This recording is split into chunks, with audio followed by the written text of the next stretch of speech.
Magandang umaga po sa ating lahat mga kabayan. Nandito po tayo muli kay Kuya Domingo. Pasyalan natin siya muli.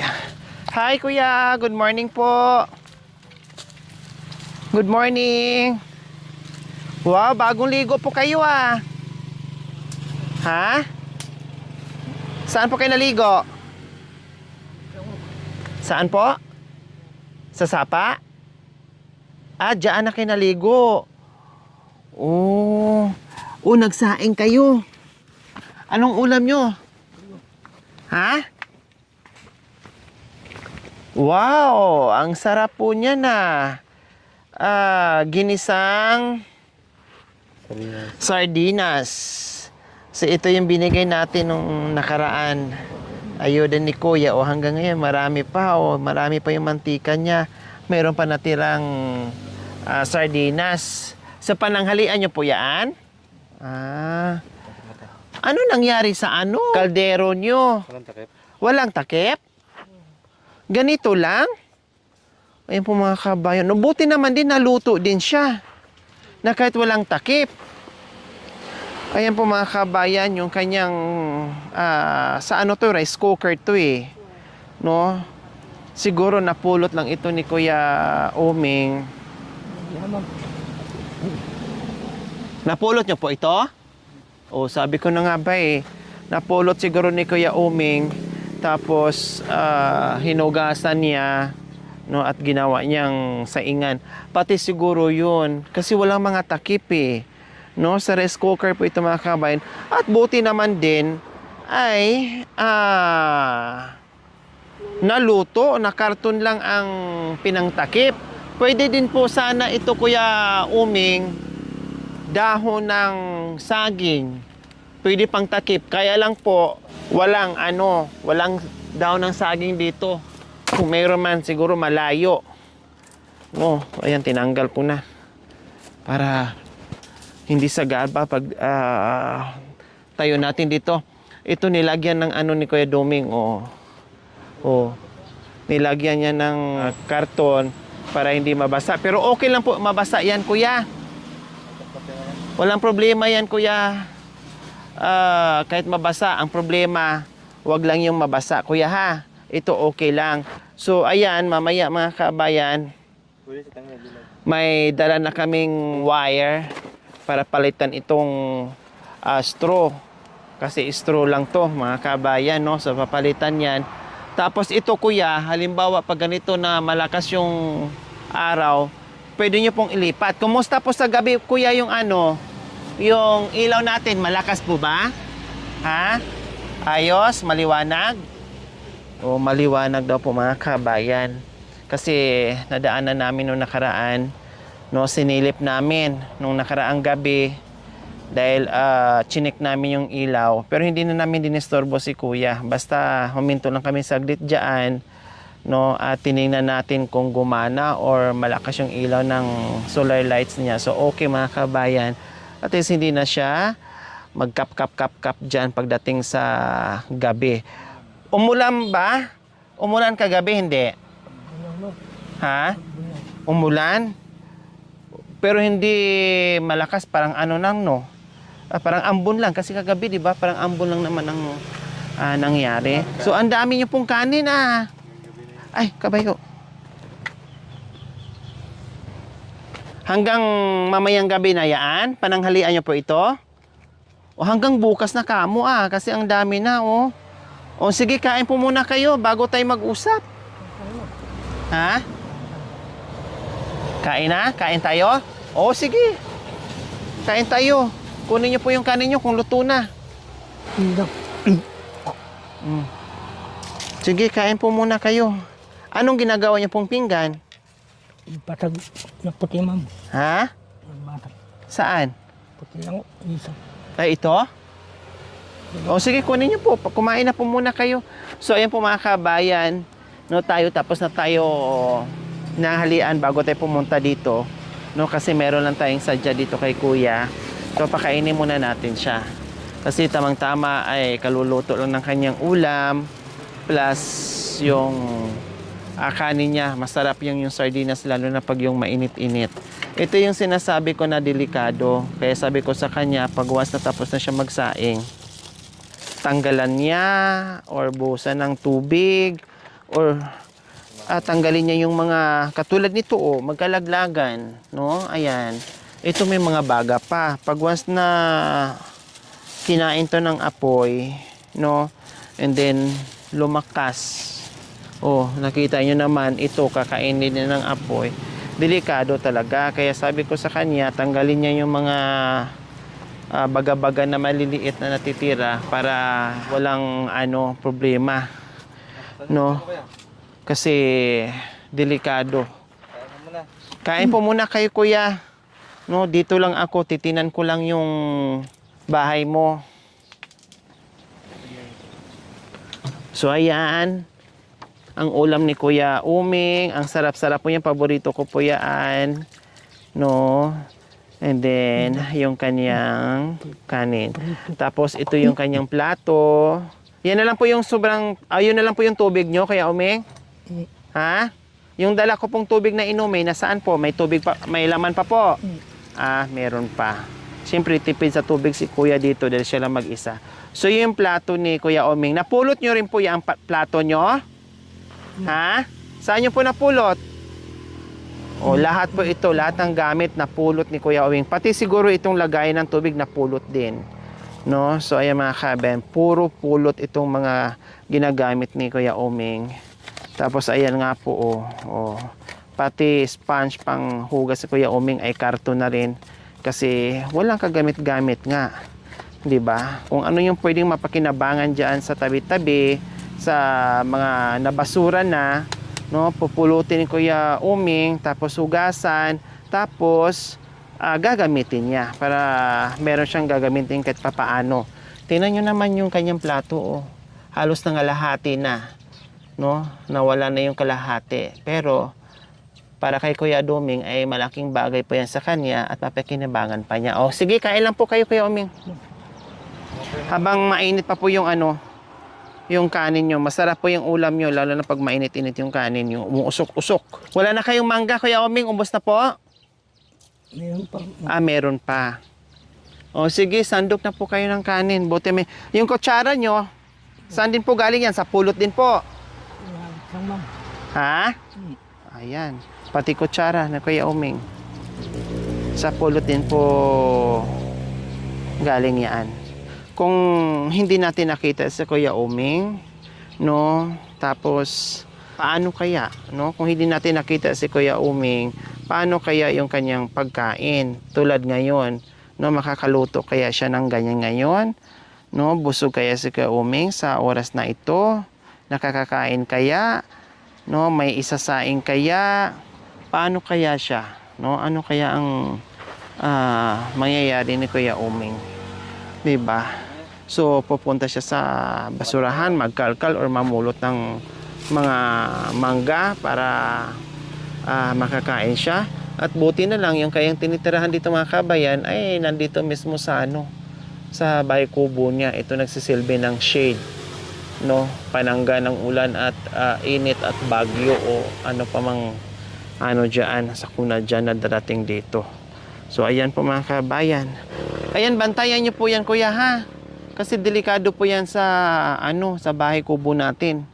Delikado po yan, lalo na pag yung malakas ang hangin, kayang-kaya niyang liparin yan.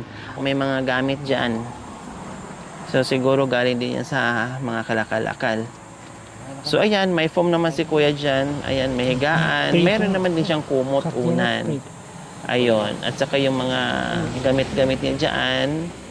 No? Tapos yung mga, ayan, galon.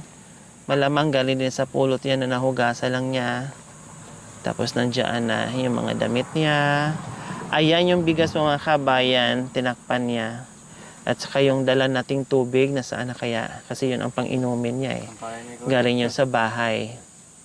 No, ayan. So, at least yung bubungan niya ay may may trapal Pati doon, pinalibutan na rin yan ng mga karton. Tapos yung mga tela-tela na.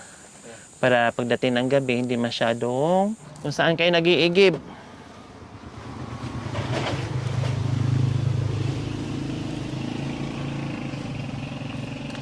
Ay,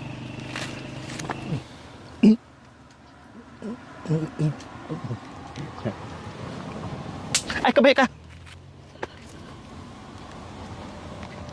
Yung ito matibay. Nasa mo?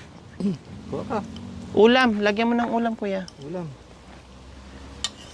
Dito kay kuya, pag ano mo, tulad ng ano ganyan, pagpasok mo, nakayuko ka lang hanggang doon sa loob. Higa na. No? Tapos siga na or uupo ka. Ayan. Pwede naman, nakaganyan lang. Ulam po, kuya. Tinitipid ni Kuya.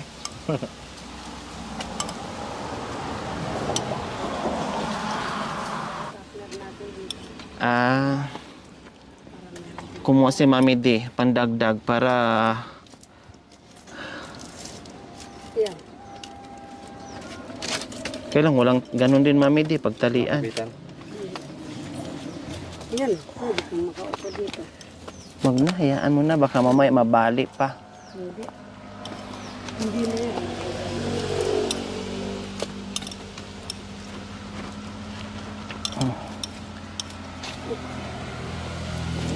Baka mamaya matulisod pa si kuya. Hayaan mo na. Squat na lang tayo.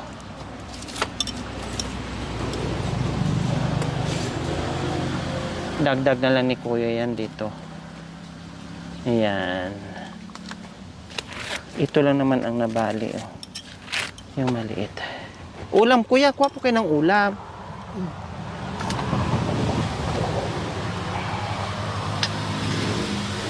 May kalabasa pala doon. Ha, tinanim ni kuya ata yan. Yung isa Nagtanim kayo ng kalabasa kuya? doon. Yan o. Ah, doon sa kabila. Bakit? Ah, alugbati. Wow. Ayan, may alugbati na si kuya, oh. Oh, di ba? Tapos ayun pala yung mga nilagay niya doon. Ayun po, oh. Mga alugbati din po pala yan. Bunga yan, kuya, ang nilagay niyo po? Buto mo. Ay, bunga, buto? Buto, ayun. Kamatiti. Umusbong na. Ang sarap-sarap niyan, kuya, pag ano mo, pa na sa rin, no? bakod mo. Masarap po yan, kuya. Resolved na. Tapos Oo. na kain. Tapos na, ang bilis kumain ni kuya. Tapos ang dami yung sinay, hanggang bukas sa pwede, pang isahang ano na, lutuan. Kasi nga, mahirap yung lutuan niya. Tapos yung ulam niya, tipid din. O hanggang mamayang gabi na rin yan, o kaya bukas, sabaw nga lang yung kinain ni kuya. No? Kumusta kuya? Oming, may bumisita sa inyo dito? May pumunta? Wala? Inang kami. Inang. Wala, kami lang. Si Jomel, pamangkin nyo, hindi na bumalik?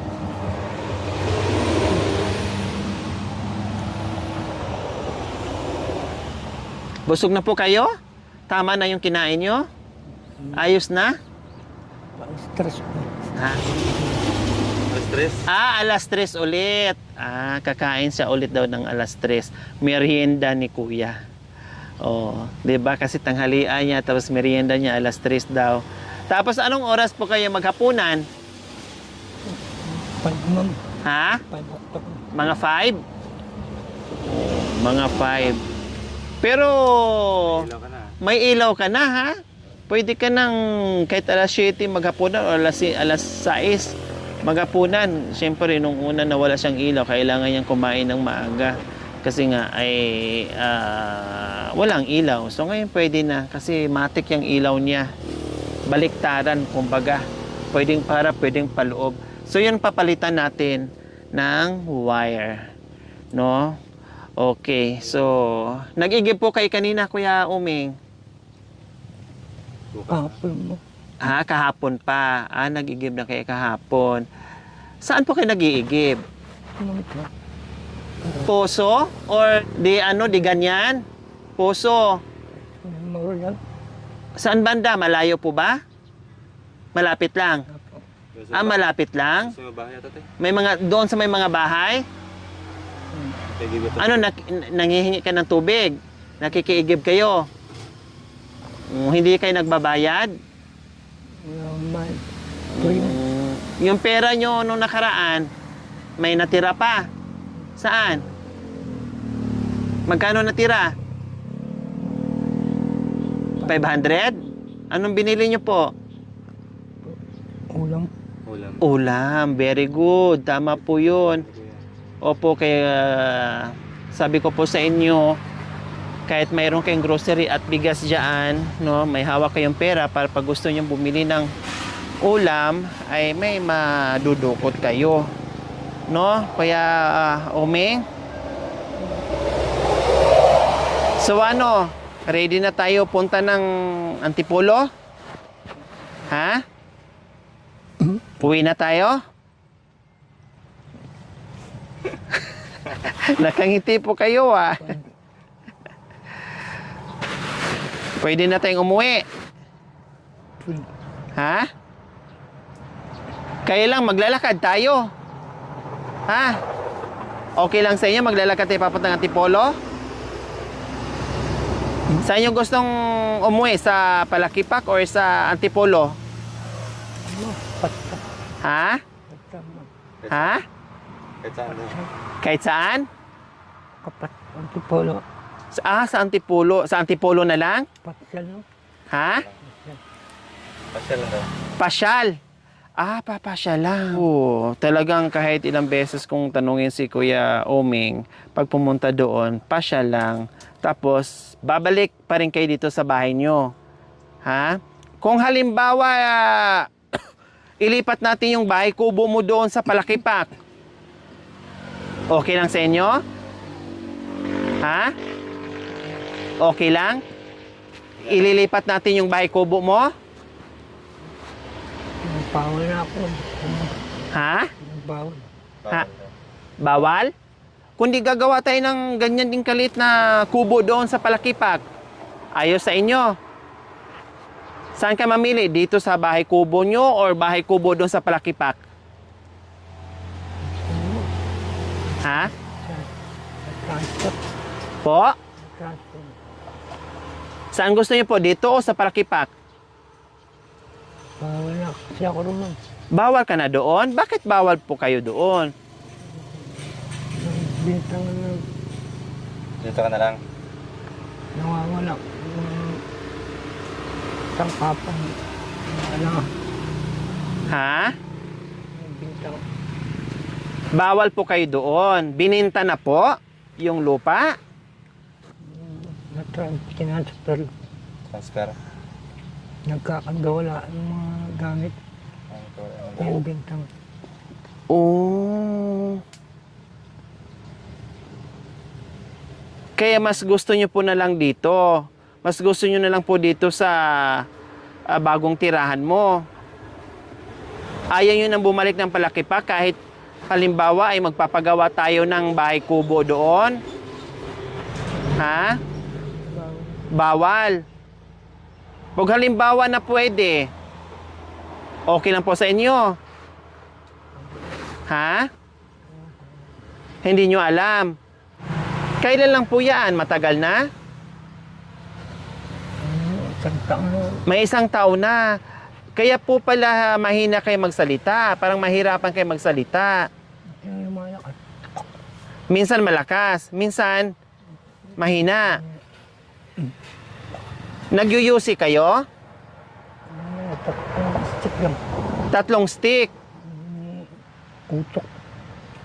Pausukan mo parang lumamat.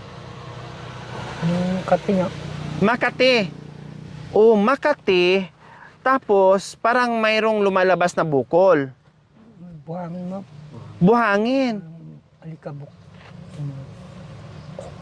Oh. So Makati lang po ang lalamunan nyo. Wala naman po kayong ubo. Wala. Makati lang, kaya pala hinahagod nyo. Okay lang. Ha? Okay naman. Yung mat. Yung mabat lang yung utok. Utok. So okay naman, hindi man siya masakit. Yun nga lang, nangangati.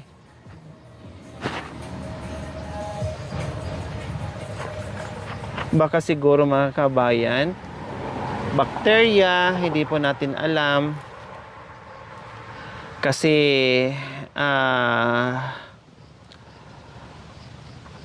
yung mga gamit nga ni Kuya galing sa basura, no? Siyempre kahit nahugasan niya, kung hindi naman totaling nalinis ng gusto, wala siyang choice, yan ang pinagkainan niya. Tapos hindi pa natin alam, baka nakapulot si Kuya ng pagkain na may bakterya na din, yung mga mangga din katulad niyan, yung mga mangga na yan, no, may mga sira-sira na, kinain na ng mga uod or nangingitim na, no, may bakterya din po diyan mga kabayan, kasi nga yung pagkain ay nakaasa lang siya sa mga pulot-pulot. So yun po yun, no, isa din kung bakit nangangati siguro yung lalamunan ni Kuya. Hindi naman daw masakit, no, makati lang. Kaya minsan nagyuyusi si Kuya 3 sticks isang araw, kasi yun ang parang panggamot ni Kuya na maibsan yung pangangati. Kaya pala hinahagod niya, napapansin ko siya, hinahagod niya pababa, no. Tapos yung boses niya lilitaw, tapos lulubog, lilitaw, lulubog, yung ganon. Minsan mahina, minsan okay naman, minsan naman walang boses talaga na lumalabas, no. Kaya hindi kami masyado nakakapag-usap ni Kuya Oming dahil nga may diferensya sa pagsasalita, kumakati yung kanyang lalamunan. So bukod pa po dyan, Kuya Oming, sa lalamunan nyo, ano pa po ang masakit? Yan lang? Yan lang ang makati. Tapos parang may lumalabas. Yung tuhod nyo, wala namang sakit? Manhid kami sa Manhid. Right, eh. wala. Arthritis, kumbaga. Saan namamanhid? Wala. Nawawala. Arthritis. Arthritis po yun, Kuya Oming. Isa pa, malamig yung tinitirahan nyo po dyan. Siguro nung hindi namin kayo nadatnan, o nawala pang trapal, umuulan dyan, siguro natutulog kayo ng basa. Natutulog kayo habang naka-shower. Basang-basa kayo, di ba? Nung unang pagkikita natin, basa kayo, basa yung damit nyo. Basa yung mga higaan nyo po dyan. Pati yung mga damit. Kaya siguro lalong pinasok ng lamig yung tuhod nyo. Natitrigger yung arthritis nyo po dyan sa tinutulugan nyo. Kasi sa tinatayuan ngayon ni Kuya Domingo, hindi pa natin magalaw yung kung anong gagawin natin. Kahit maglagay tayo ng yero, no, ay ayaw ko pa, no, dahil hindi natin alam. Baka mamaya masita o paalisin si Kuya Domingo dito kasi syempre walang pahintulot sa may-ari. Although hindi na ito magamit na parting ito, syempre magagalit pa rin, no. So okay lang siyang ganyan lang muna, temporary, hanggat dumating yung time na sana makilala natin yung may-ari o makausap or makita si Kuya Domingo dito na mabigyan ng konsiderasyon na okay, sige, no, payagan siya na dito lang titira, no, pwede tayong magpaalam sana doon na kahit maglagay lang tayo ng ilang pirasong yero dyan. Ang importante, mabubungan natin, tapos malagyan ng dingding, ayos na po yun, no. Kailang ito lang munang nilagay natin na trapal kasi temporary nga po mga kabayan, just in case na paalisin sa may-ari, no, pwedeng madaling ilipat, madaling buhatin, madaling ilipat kung saan gusto ni Kuya Oming na naman na pwede siyang tumira, no. So yun po yun, hindi talaga tayo pwede makagawa ng action ngayon sa bahay ni Kuya Oming, kundi maglagay lang ng trapal at magbigay sa kanya ng pagkain. Yun ang importante muna niya sa ngayon, no. At nakausap ko naman na yung mga kapatid ni Kuya Oming at ni mother niya, nakausap ko na rin po mga kabayan. Yun nga, sabi nga ng mother niya, gusto rin ng mother niya na magkasama sila sana, no, na uuwi ng Antipolo. Sabi ko nga, kinukumbinsi ko si Kuya Oming na uuwi ng Antipolo, pero papasya lang daw po siya. Then after few days or months or weeks ay babalik din siya dito kung saan siya komportable. Kumbaga, kahit doon sa Palakipak na meron din siyang kapatid dyan, kailang ay sabi nga ni Kuya Oming, nakikitira lang sila kasama mga kapatid. Tapos kaya siguro nagawa to ni Kuya Oming na dito na lang siya para kahit papaano ay mabawasan doon dahil nakikitira lang doon sa kaanak-ata ng hipag, no? And then sabi ng mother niya ay pupunta dito sa Pangasinan para mapasyalan niya si Kuya Oming. So hindi ko alam this week or next week. Basta pupunta dito. Kasi iyak ng iyak nung kausap ko. Then na-miss nga niya ito si Kuya Oming. Napakabait daw na anak, no, at masipag sa loob ng bahay. Kaya pala napansin natin masinop siya, malinis yung bahay niya. No, kasi masipag pala, sabi ng kanyang magulang, masipag at mabait na anak ko po yan, sabi ni nanay. So, ngayon po Kuya Oming, no, dito lang muna kayo ha. Huwag kayong alis o lalayo sa lugar na ito Kuya Oming. Para mabisita kita dito paminsan-minsan, masilip-silip kita dito paminsan-minsan. Kasi kung aalis po kayo at lilipat kayo, kung saan na naman kayo pupunta, hindi na naman kita mahanap. 'Di ba? Yung pagkain niya mahirapan kayo. Hindi lahat ng oras na makapulot kayo ng pagkain dyan sa mga basurahan o sa tabi-tabi o may magbibigay sa inyo. Unlike dito, kahit papaano ay nandito kami, madaan-daanan namin kayo, sigurado na hindi kayo magugutuman, talaga makakakain kayo. No, Kuya Oming, ha? Huwag po kayong umalis dito, ha? So, okay lang po ba na bisitahin kayo ng nanay mo dito next week? Ha? Okay lang po sa inyo? Okay lang po. Okay, sige. Aantayin ko yung kanilang tawag ulit kung kailan siya darating dito sa Pangasinan. Tapos, sasamahan namin dito para magkita kayo ng nanay mo, Kuya Oming. Ayan. So, ayan mga kabayan. Antayin natin yung panahon na yon, no, sa pagkikita ni Kuya Oming and sa kanyang mother. Kasi talagang namimiss na yung kanyang anak. Matagal na rin niyang hinahanap. No, umiiyak gabi-gabi sa kaiisip kung nasaan na ito si Kuya Oming nga, kung ano na ang kalagayan niya. Kaya nung nakita niya na i-vlog natin ito, grabe yung pasasalamat ng buong pamilya, no, dahil sa vlog natin, yung mga taong mahal nila sa buhay ay isa sa natagpuan natin, no, at isa sa nawawala ng kaanak. At ngayon ay nakita nila, kaya panay iyak sa sobrang tuwa na nakita nila na buhay pa yung anak nila na hinahanap. So, ayan, sa pamilya, hindi na kayo mag-worried, no? At least, nandito si Kuya Oming. Okay naman siya dito, no? Kaysa sa dati. Okay. Mas okay siya ngayon kaysa sa dati na talagang kawawa siya dyan na akala mo ay daig pa yung bahay ng aso, no, na hindi nababasa sa kulungan niya. Pero si Kuya Oming talagang basang-basa nung nadatnan ko. At pati yung mga damit niya dyan sa loob, basa talaga. So ngayon, kahit anong lakas ng ulan, no, ay hindi na nababasa kay Oming. Kumbaga, pag natulog siya ay komportable na kahit papaano, hindi madidisturbo. So Kuya Oming, makikiusap po ako sa inyo na wag kayong umalis dito, ha. Dito lang po kayo, Kuya Oming, ha. Bantayan niyo po yung mga gamit niyo.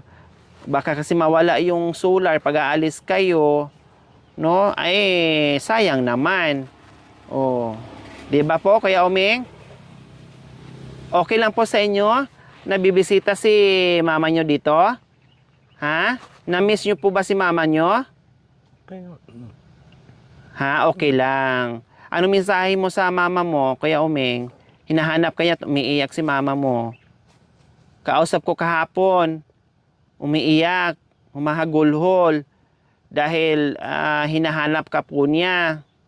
At sabi pa niya sa akin, isang kadaong mabuting anak at mabait at masipag, malinis sa bahay.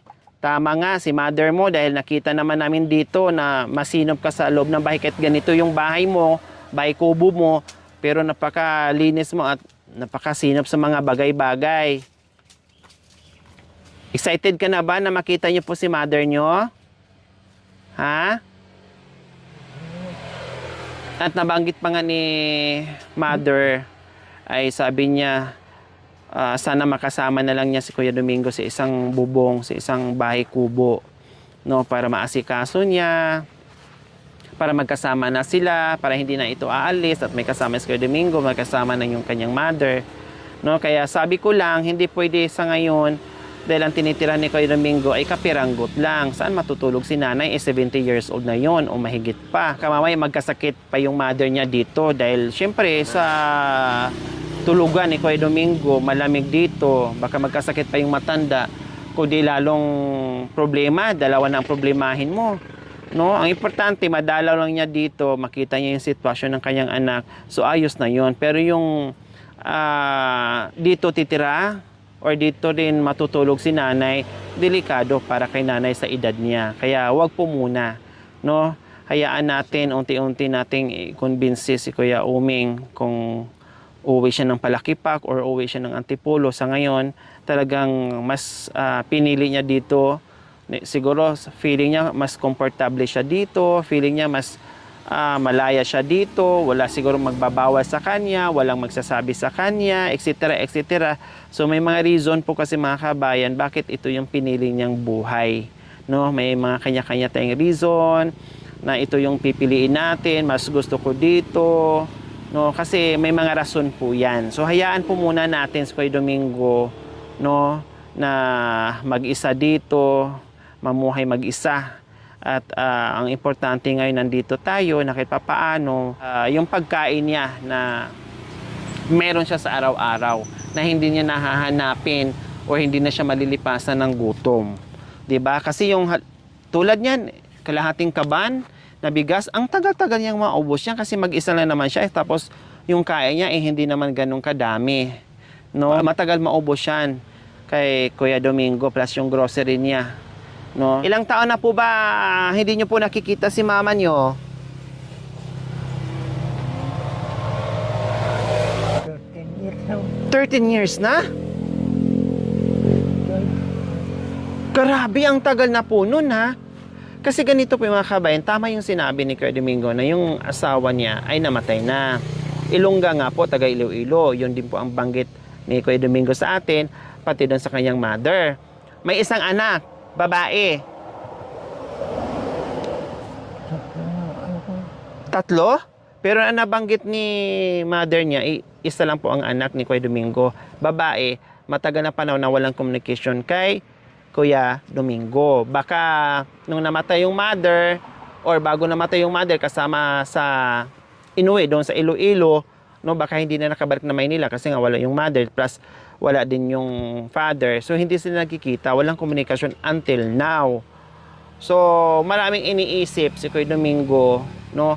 At bukod pa doon, yung tatay ni Kuya Uming, no? Ang akala niya, ang buong akala ni Kuya Uming ay buhay pa yung father niya, pero patay na. So, alam nyo na po ngayon, Kuya Uming, na patay na po ang father nyo. Ganun po talaga, Kuya Domingo, kasi may edad na rin si father mo at si mother mo, kasi 70 plus ata si mama mo, no? Ganyan talaga ang buhay, no? Temporary lang ang buhay dito sa mundong ibabaw. Walang tatagal, no? Una-unahan lang. Salamat pa rin tayo kasi kahit nawala man si father mo, ay nabigyan ng mahabang buhay, no? Umabot ng ganyang edad. Tayo, hindi pa natin alam kung hanggang kailan ang buhay natin, kung aabot ba tayo ng senior. 'Di ba po? Kaya sa pagkakataon na pupunta dito si mother mo, ay ipapasyal ko siya dito para makausap at makaharap mo rin. No, Kuya Uming, okay lang po? So, ayan po mga kabayan, padoblihan natin ang lagay ni Kuya. Wire na po yung ginamit natin para dito sa solar niya. Ayan, doblihan nyo po. Yan. Ayan, yung isa po Kuya. So, ayan mga kabayan, mayroon ng wire yan. Dinoblihan na po natin. Pag hindi umilaw Kuya, or pag humina yung ilaw, ibig sabihin, Kulang sa araw yung solar ha. Yung solar panel ha. So ibilad nyo lang po.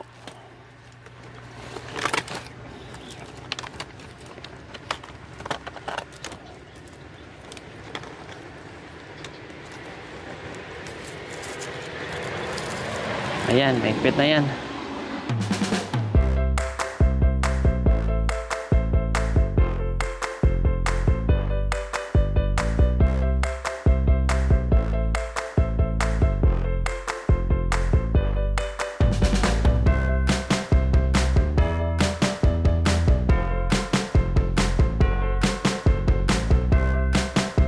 Thank you for watching. Don't forget to like, share, and subscribe.